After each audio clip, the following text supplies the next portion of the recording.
हम उस गड्ढे में धीरे धीरे मिट्टी डालते हैं। कुछ ही देर में हमारा हाथी बाहर आ जाएगा।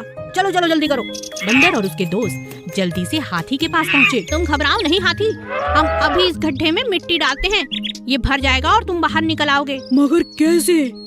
तुम्हारे हाथ तो बहुत छोटे छोटे हैं। कोई बात नहीं, हम लगे रहेंगे काम में, घबराओ मत। चलो दोस्तों। सभी बंदर खूब जोरों शोरों से थोड़ी थोड़ी मिट्टी गड्ढे में डालते रहे।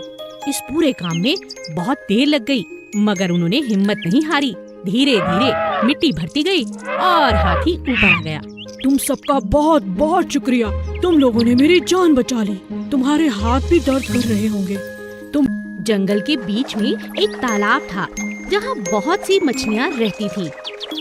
बहुत गर्मी पड़ने के कारण तालाब सूखने लगा था। अब हमारा तालाब सूखने लगा है, क्या करें जिससे हमारी जान बच सके? अब हमें कम पानी में ही जिंदा रहना होगा और जंगल के बाकी जानवरों को यहाँ से पानी पीने से मना करना होगा। अगर सारा पानी खत्म हो गया तो हम मर जाएंगे। सभी मछलियाँ आपस में बात करती और सोचने लगती कि क्या किया जाए। अब जो भी जानवर आता मछलियाँ उसे भगा देती। चले जाओ यहाँ से पानी मत पियो। सारा पानी तुम ही पी जाओगे तो हम जिंदा कैसे रहेंगे? चले जाओ यहाँ से, हमारा तालाब सूख रहा है, तुम कहीं और जाकर पानी पियो। ये तालाब जंगल का है, इस पर सबका अधिकार है। मैं कहीं और क्यों जाऊँ? मैं यहीं से पानी पीऊंगा। पानी पीते हुए हाथी ने कहा। एक दिन जब जंगल का राजा शेर वहाँ पानी पीने आया, तब मछलियों ने सारी बात शेर को बताई। अब आप ही बताइए, अगर ऐसा ही चलता रहा तो हम कहाँ जाएंगे? हम कैसे जी पाएंगे? हमारे मना करने के बाद भी सभी जानवर यहीं आकर पानी पीते हैं। शेर ने सभी जानवरों से बात की और उन्हें समझाया। हम सबको मछलियों की मदद करनी चाहिए। कुछ ही दिनों में बारिश आ जाएगी और तालाब पानी से भर जाएगा। जब तक गर्मी है और पानी तालाब में कम है, मेरी आप सबसे विनती है, जाकर दूसरे तालाब में पानी पीना होगा। हम सभी जानवरों को एक दूसरे के साथ मिलजुल कर रहना है। अब सभी जानवरों को शेर की बात समझ आ गई और जानवर दूसरे तालाब में जाके पानी पीने लगे। कुछ ही दिनों में बरसात हुई और तालाब फिर से पानी से भर गया। मछलियों ने सभी जानवरों का शुक्रिया अदा किया। आप सबका बहुत बहुत धन्यवाद। आप सबको हमारी वजह से दूर तालाब जाकर पानी पीना पड़ता था, लेकिन अब आप सब यहीं आकर पानी पी सकते हैं। शेर राजा, आपका बहुत बहुत शुक्रिया। अप्पू हाथी। एक दिन अप्पू हाथी जंगल में भोजन की तलाश में इधर उधर भटक रहा था कि अचानक वो एक बड़े से गड्ढे में गिर पड़ा। अरे इतना बड़ा गड्ढा, अब मैं बाहर कैसे निकलूंगा? ये क्या हो गया? मेरी नजर इस गड्ढे में क्यों नहीं पड़ी? अरे कोई मुझे बचाओ, कोई है, मेरी मदद करो। तभी उसकी आवाज सुन वहाँ एक बंदर आया।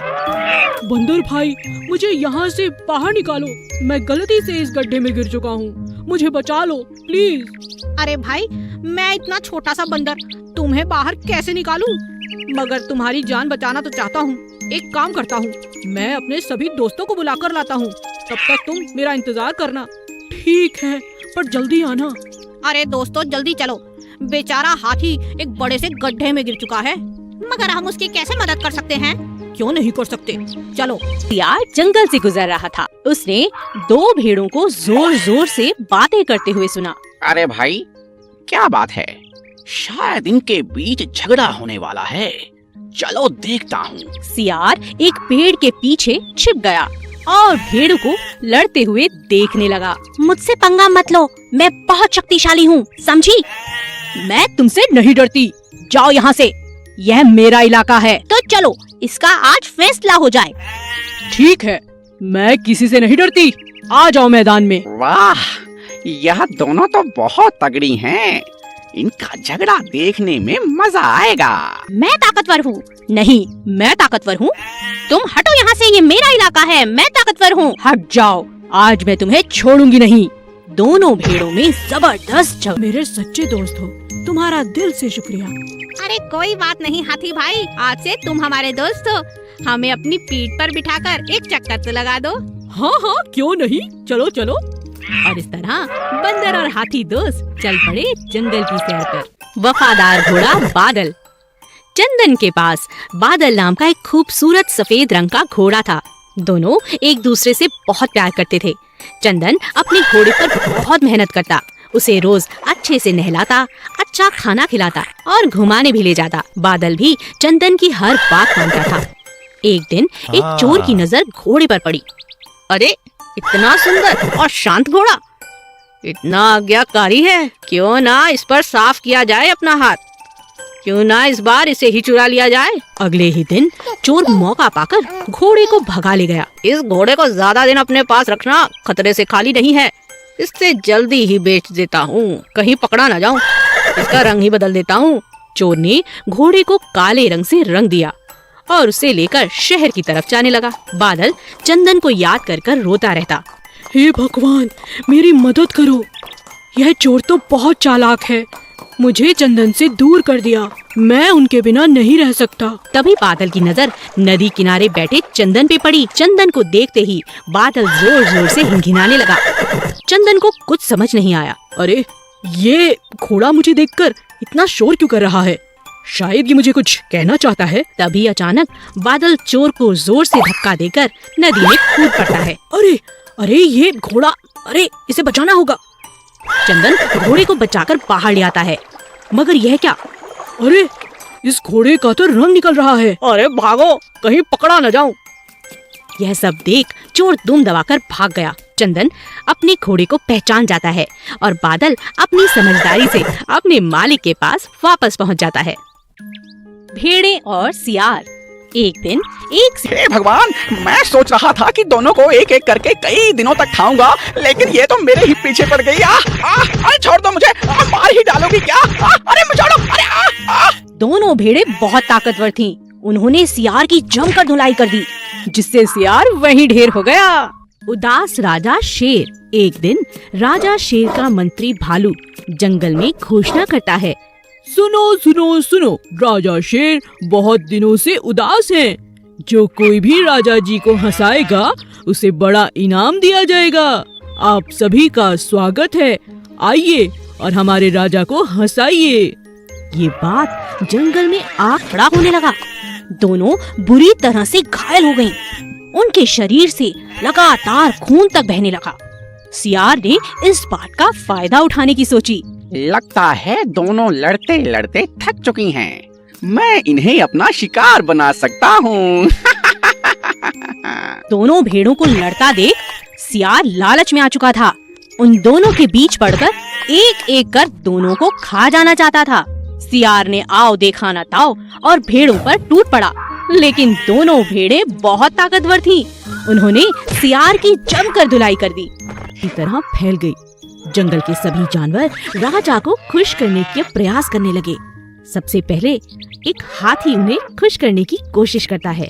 हाथी अपनी सूंड से तरह तरह के करतब दिखाता है, लेकिन राजा को हंसी नहीं आती। फिर बंदर की बारी आती है। मैं आपको हंसाने की कोशिश करता हूँ राजा जी। बंदर अपने बहुत अच्छे अच्छे करतब दिखाता है, मगर वह भी हंसाने में नाकामयाब होता है। इसी तरह सभी जानवर कोशिश करते हैं, लेकिन किसी को भी कामयाबी नहीं मिलती। अंत में नन्ही चींटी की बारी आती है। राजा के मंत्री भालू को लगता है किसी को इनाम नहीं मिलेगा। इतनी छोटी। तब सेनापति को एक तरकीब सूझी और उसने एक कबूतर पकड़ा और उसे सफेद रंग में रंग दिया। जब वह महल में गया तो राजा उसे देखकर खुश हो गया और सेनापति को इनाम दिया। कुछ दिनों बाद उस कबूतर ने अंडे दिए। एक दिन जब उस कबूतर का अंडा फूटा तब उसमें से सफेद नहीं बल्कि दूसरे रंग का कोई और चूजा निकला। यह देखकर राजा को बहुत परेशानी और शक भी हुआ। उसने कबूतर से कहा, मैं बहुत खुश हूँ कि तुम्हारे चूजे बाहर आ रहे हैं, लेकिन एक बात बताओ, तुम्हारा और तुम्हारे चूजों का रंग अलग क्यों है? यह सुनकर कबूतर राजा से क्षमा मांगने लगा और बोला, मुझे माफ कर दीजिए राजा जी। कई ऐसी चींटी हमारे राजा को कहाँ से हंसाएगी? जब अच्छे अच्छे बड़े बड़े जानवर नहीं हंसा पाए तो ये चींटी क्या हंसाएगी? तभी चींटी गुस्से में लाल होकर राजा के नजदीक आती है और कहती है, देखिए राजा जी, बहुत हो चुका, मैं आ रही हूँ आपके पेट पर गुदगुदी करने। आपको तो फिर हंसना ही होगा। अपनी तरफ गुस्से में चींटी को आता देख राजा की हंसी निकल पड़ी। राजा को हंसता देख सभी जानवर हंसने लगे और नाचने लगे। चींटी को भी राजा ने बहुत सुंदर इनाम दिया। एक महल में राजा के पास एक सुंदर सफेद रंग का कबूतर था। राजा उससे बहुत प्यार करता था और अपने मन की सभी बातें वो कबूतर से किया करता था। एक दिन कबूतर का दिल महल से बाहर जाने को हुआ। कबूतर उड़ता हुआ जंगल की तरफ चला गया, मगर आते हुए वह रास्ता भटक गया। राजा शाम तक कबूतर की राह देखता रहा। फिर उसने अपने सेनापति को कबूतर को ढूंढकर लाने का आदेश दिया। सेनापति, जाओ और कबूतर को ढूंढ कर लाओ। जो आज्ञा महाराज। बहुत ढूंढने पर भी सेनापति को कबूतर का कोई सुराग नहीं मिला।